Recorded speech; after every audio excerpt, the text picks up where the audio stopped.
And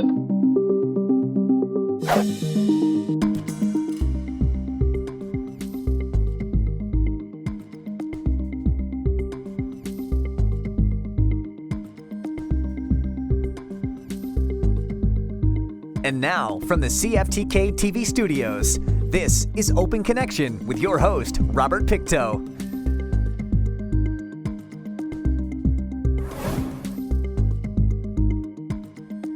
Welcome to Open Connection, I'm your host, Robert Pictou. Our show today comes to you from traditional and unceded territory of the Sibshan people.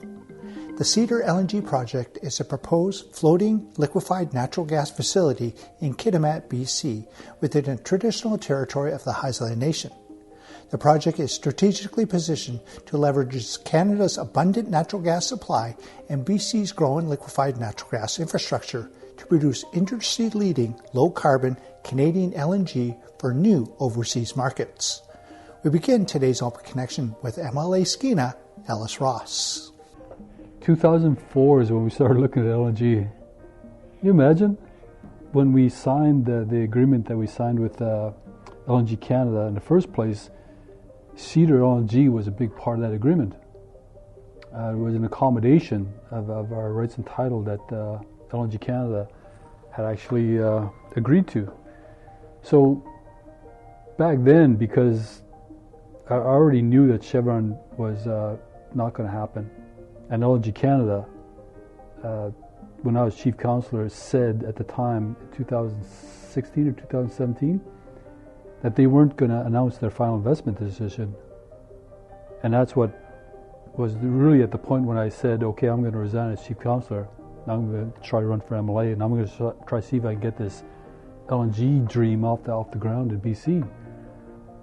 So by the time I got in the legislature and I realized that the NDP government was going to approve LNG Canada with tax breaks on PST, a carbon tax break, and give them a rate on electricity, then I knew Cedar was right behind it. There was nothing that I could see that was going to stop Cedar from getting approved.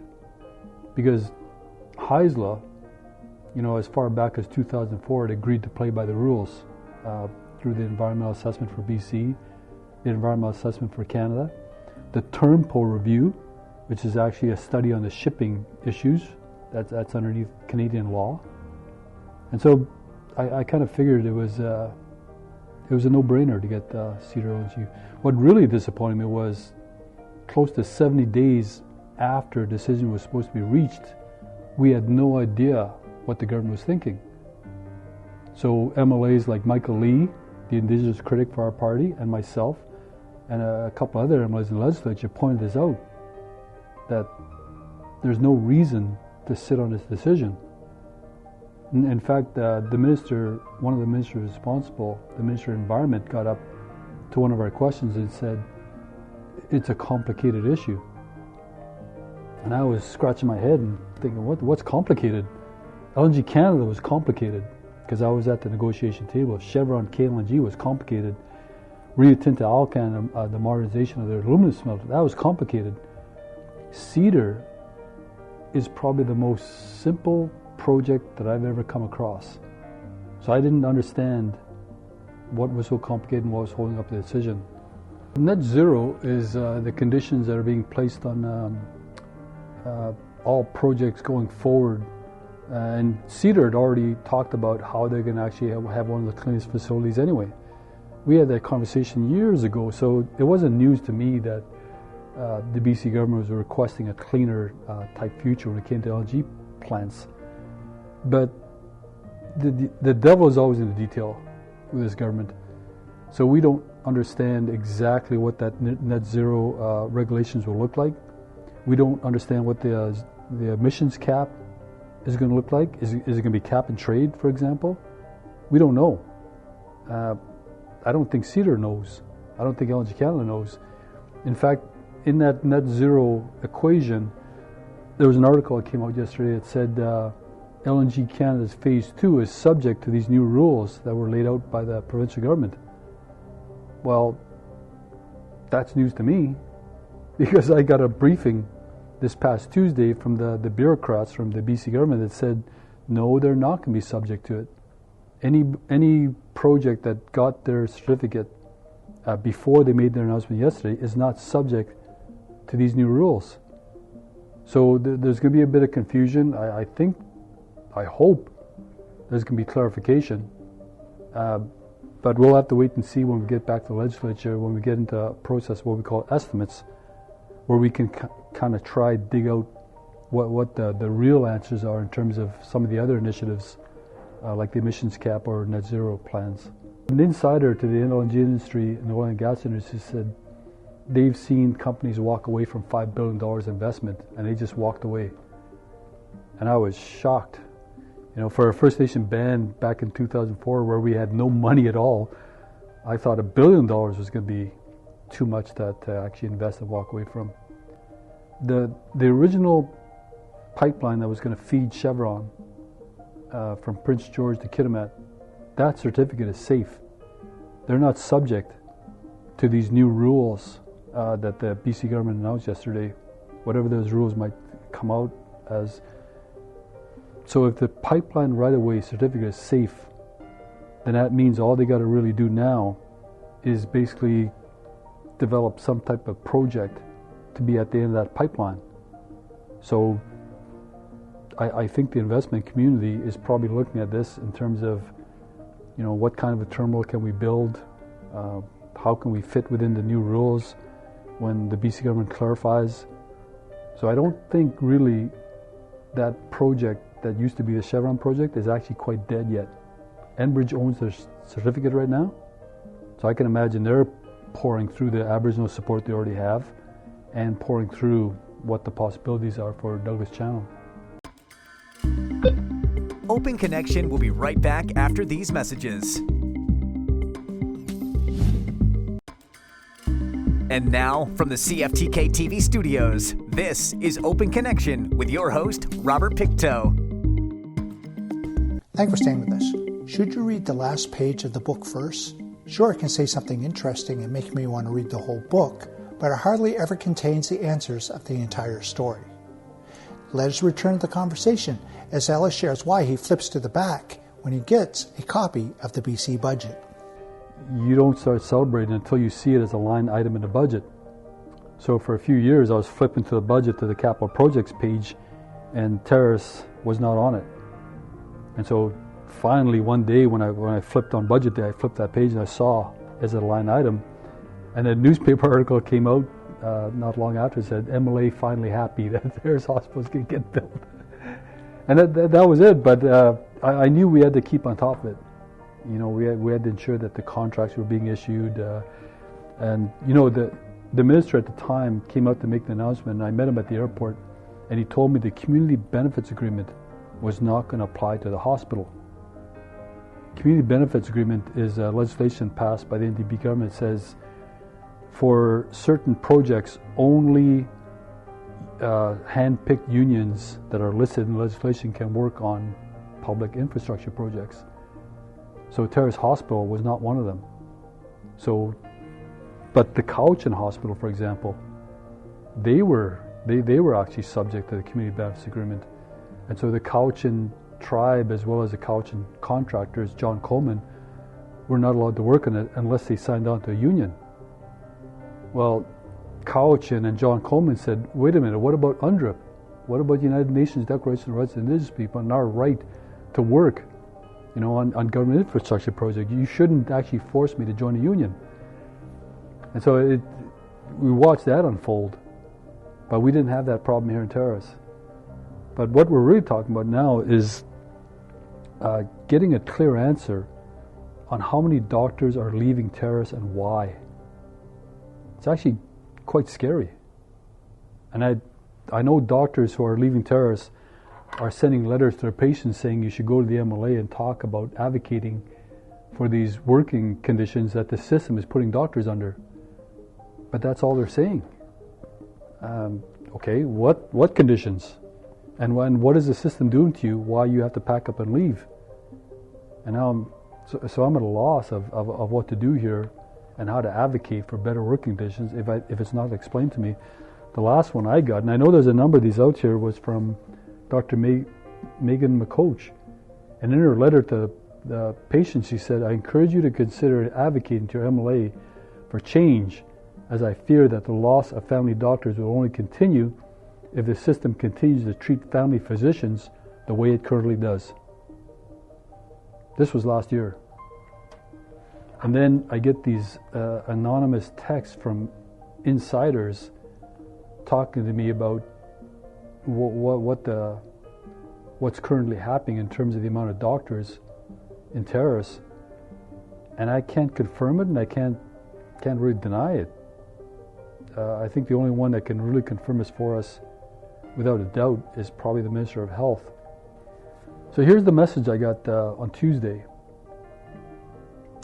In the last 12 months, we have lost general practitioners: Dr. Mooney, Dr. Beck, Dr. Mohammed, Dr. Hind, Dr. Rowe, Dr. McCoach, Dr. Dillon, which is June of this year, Dr. Bucras, and Dr. Passmore, who is also going to resign this year.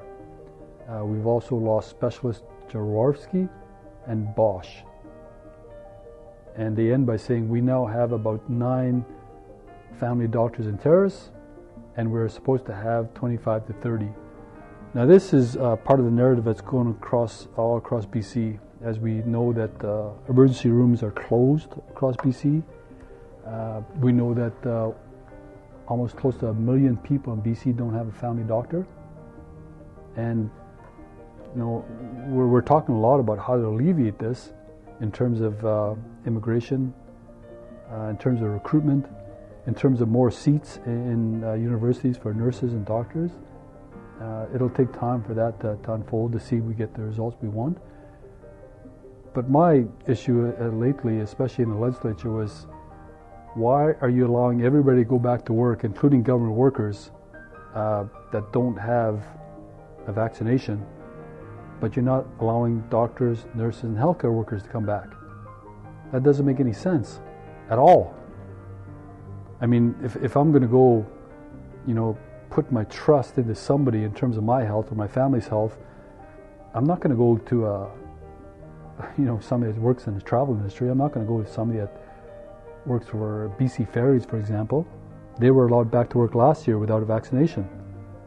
But the people that were trained to deal with diseases and viruses are not allowed back to work.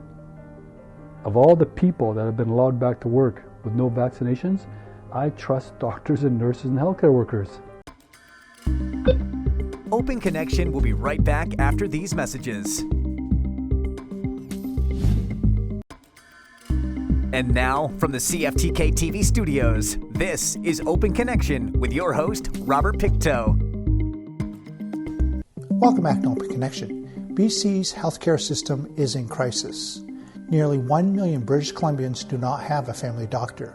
Nearly 1 million people are on wait lists to receive care from a specialist, often with increasing pain while their conditions worsen. Let us return the conversation with MLA Ross. What our office encourages older people to do is come in when they have anything to do online.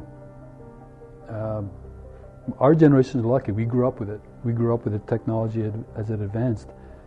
But anybody that's older, like 70, 80 years old or 90 years old, they're going to have a tough time, a really tough time. They're going to need help. And a lot of those people still rely on face-to-face visits with doctors and nurses. It's just the way they grew up. I haven't really accessed these online medical treatment initiatives myself. I've been quite lucky. In Kitimat, I haven't actually lost my doctor. One of our doctors, though, left Kitimat for Victoria. Dr. West. We were with him for years. But somebody came in and replaced him. What I'm thinking is we've got to actually support those people that are trying their best outside of government processes to bring in more healthcare workers, including Dr. Mills. I think he's got a great initiative going on there. I talked about it in the legislature last week, and I think the government, with their surplus, have got the ability to actually help rural communities like Terrace and Kitimat, retain, recruit, and bring back healthcare workers to fix this healthcare crisis that we're seeing all across BC. Rural communities provide the majority of revenues to government. And then government decides what to do with those revenues. What do? They fix highways, they hire doctors and nurses, our schools, our teachers, they decide where the money goes. But it is not fair, and in fact that's why the Revenue Benefit Alliance was actually struck up. Communities from Kitimat to Haida Gwaii saying, if we're generating all this revenue, what do we get in return? What they're looking for is a funding agreement that is sustainable, so they can actually access their own funds to fix their own issues. Well, that's not going to happen this year because all they got really was some of the surplus money that this government is trying to push out the door as quickly as they can. So it's going to be a while, but it's a fair point, especially when you're talking about oil and gas. Oil and gas is a big reason why this BC government has a large surplus. Now we know this government doesn't like oil and gas. They actually opposed LNG before they became government. They even signed anti-LNG declarations. They opposed the Trans Mountain pipeline coming in from Alberta.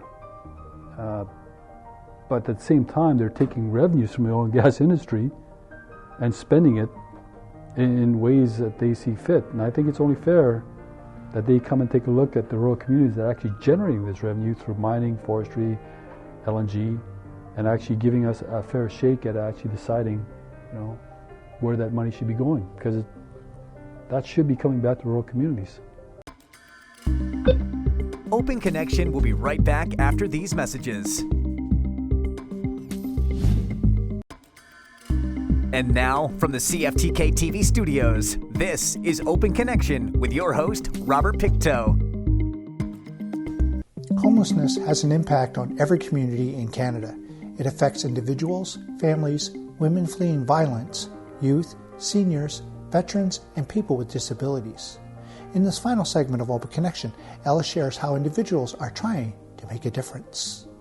In 2017, I started walking around the bushes around Walmart, along the railway, up behind the Sportplex, and I saw this subculture that was actually building.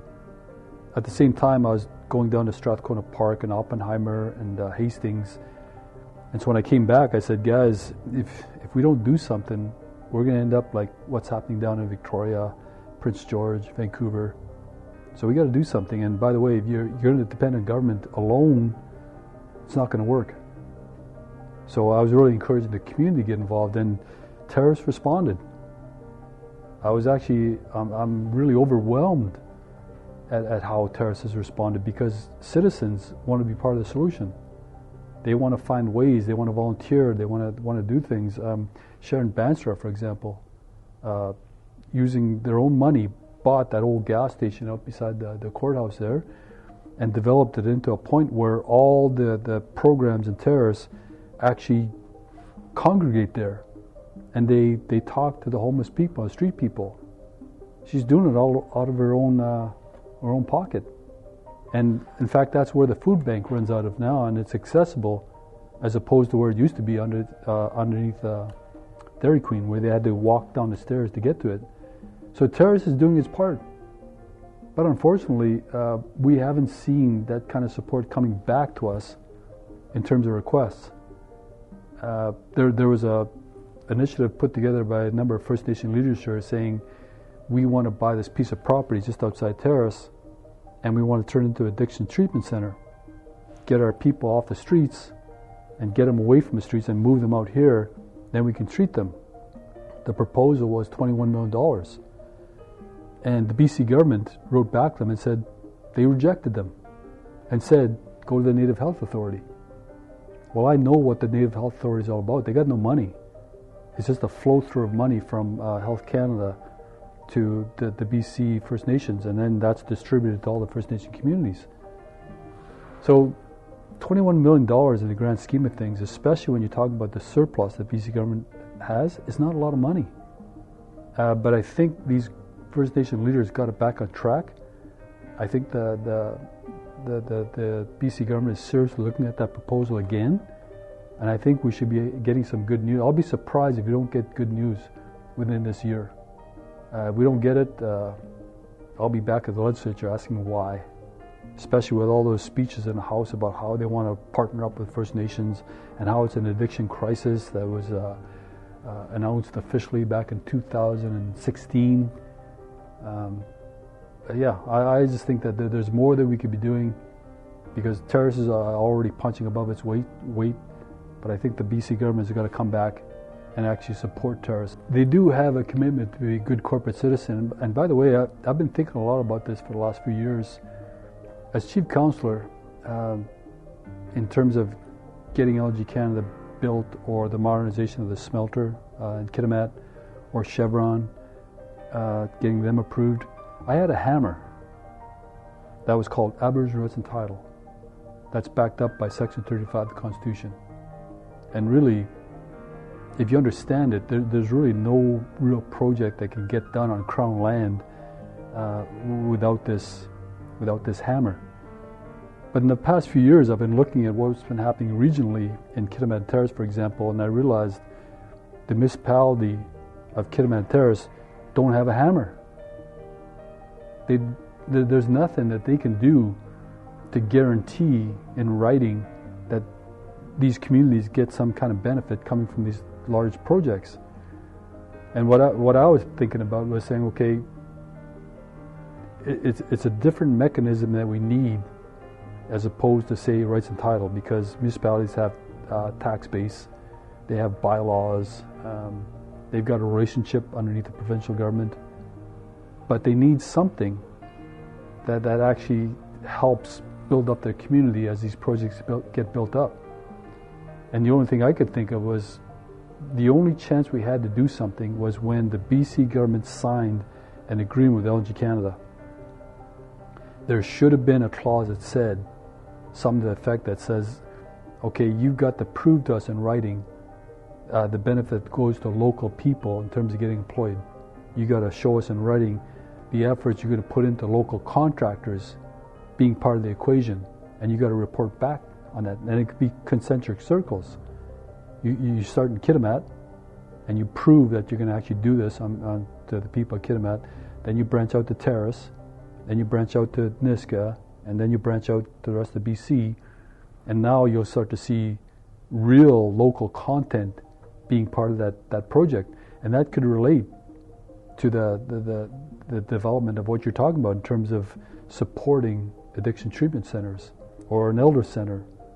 It could be part of that, because right now the only projects that these major projects support are by their choice. It's like this project over that project, but there's no real rhyme or reason why they choose these different projects. And on top of that, what they do as well is they do environmental offset projects all across BC to offset the impact of their pipeline and terminal. We could be actually utilizing that process as well to make sure it benefits communities directly, because right now it benefits communities indirectly. But I think there's a way that we can do this based on the lessons learned in Kitimat, where we could actually empower the BC government to make sure that communities thrive alongside these major project developments. Thank you for joining us for this episode of Open Connection. The greatest distance in the existence of man is not from here to there, but the connection from his mind and heart.